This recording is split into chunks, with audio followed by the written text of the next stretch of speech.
ನಮಸ್ತೆ ಎಲ್ಲರಿಗೂ. ಅನ್ನಪ್ರಸಾದ ಅಂತ ಹೇಳಿದರೆ ಯಾರಿಗೆಲ್ಲ ಇಷ್ಟ ಅಂತ ಹೇಳಿ. ನಾನಿವತ್ತು ಬಂಡೆ ಮಹಾಕಾಳಿ ಅಮ್ಮ ಅಂತ ಹೇಳುವಂತಹ ಒಂದು ದೇವಸ್ಥಾನಕ್ಕೆ ಬಂದಿದೆ. ಇದಿರೋದು ಬ್ಯಾಂಗ್ಳೂರಲ್ಲಿ. ನಾವು ದೇವಸ್ಥಾನಕ್ಕೆ ಬಂದು ಅಮ್ಮನ ದರ್ಶನವನ್ನು ಪಡ್ಕೊಂಡು ಆಮೇಲೆ ಅನ್ನಪ್ರಸಾದವನ್ನು ತಗೊಂಡ್ವಿ. ಹಾಗೆ ಈ ವಿಡಿಯೋ ಮಾಡುವಂತಹ ಒಂದು ಉದ್ದೇಶ ಅಂತ ಹೇಳಿದರೆ, ನಾವು ಊಟ ಮಾಡಿ ಹೋಗುವಾಗ ಒಂದು ವಿಶೇಷತೆಯನ್ನು ನಾನು ಈ ದೇವಸ್ಥಾನದಲ್ಲಿ ನೋಡಿದೆ. ಇದು ಬಂಡೆ ಮಹಾಕಾಳಿ ಅಮ್ಮನ ದೇವಸ್ಥಾನ. ಇವತ್ತು ಸಂಕ್ರಾಂತಿ ಆದದ್ರಿಂದ ಜನ ಅಂತೂ ತುಂಬ ಇದ್ದರು. ಈ ದೇವಸ್ಥಾನದಲ್ಲಿ ಒಂದು ವಿಶೇಷವಾದ ಜಾಗ ಕೂಡ ಉಂಟು.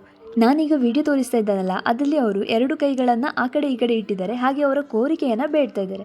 ಅದು ಈಡೇರ್ತದೆ ಅಂತ ಹೇಳಿದರೆ ಅವರ 2 ಕೈಗಳು ಕೂಡ್ತದೆ. ಈಡೇರುವುದಿಲ್ಲ ಅಥವಾ ಸ್ಲೋ ಆಗಿ ಈಡೇರ್ತದೆ ಅಂತ ಹೇಳಿದರೆ ಅದು ಕೈಗಳು ಸ್ಲೋ ಆಗಿ ಮೂವ್ ಆಗಿ ಬಂದು ಕೂಡುವಂಥದ್ದು. ಈಗ ನಾನು ತೋರಿಸ್ತಾ ಇದ್ದೇನಲ್ಲ, ಅವರ ಕೈಗಳು ಸ್ಲೋ ಆಗಿ ಮೂವ್ ಆಗ್ತಾ ಉಂಟು. ಹಾಗೆ ಇದನ್ನು ನಿಮಗೆ ಕೂಡ ತೋರಿಸುವ ಅಂತ ಹೇಳಿ ಈ ವಿಡಿಯೋವನ್ನು ಮಾಡಿದ್ದು. ಈ ವಿಡಿಯೋ ನಿಮಗೆ ಇಷ್ಟ ಆಗಿದೆ ಅಂದರೆ ಲೈಕ್ ಮಾಡಿ. ಈ ದೇವಸ್ಥಾನಕ್ಕೆ ನೀವು ಕೂಡ ಹೋಗಿದ್ರೆ ಕಮೆಂಟ್ ಮಾಡಿ. ಸಬ್ಸ್ಕ್ರೈಬ್ ಮಾಡದೆ ನೋಡ್ತಿರುವವರು nature's flavours hub Kannada videos ಚಾನಲ್ನ ಸಬ್ಸ್ಕ್ರೈಬ್ ಮಾಡಿ. Thanks for watching.